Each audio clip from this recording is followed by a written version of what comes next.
Imagine for a moment that somewhere in the middle of Texas there was a large foreign military base, say Chinese or Russian.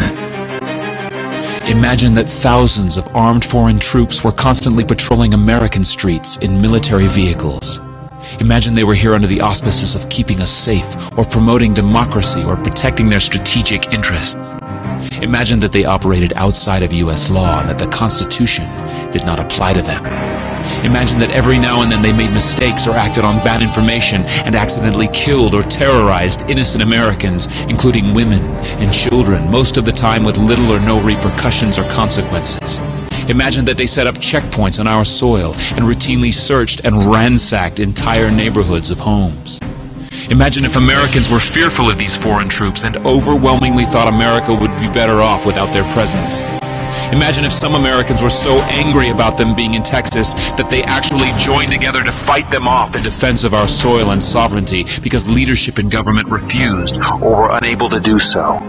Imagine that those Americans were labeled terrorists or insurgents for their defensive actions and routinely killed or captured or tortured by the foreign troops on our land.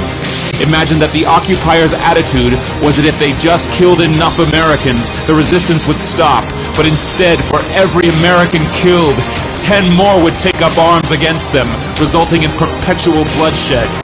Imagine if most of the citizens of the foreign land also wanted these troops to return home. Imagine if they elected a leader who promised to bring them home and put an end to this horror. Imagine if that leader changed his mind once he took office. The reality is that our military presence on foreign soil is as offensive to the people that live there as armed Chinese troops would be if they were stationed in Texas. Shutting down military bases and ceasing to deal with other nations with threats and violence is not isolationism. It is the opposite. Opening ourselves up to friendship, honest trade, and diplomacy is the foreign policy of peace and prosperity. It is the only foreign policy that will not bankrupt us in the short order, as our current actions most definitely will. I share the disappointment of the American people in the foreign policy rhetoric coming from the administration.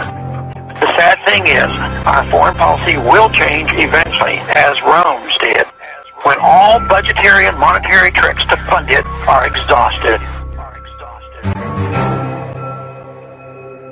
Click here to learn how Ron Paul is America's strongest presidential candidate on national defense.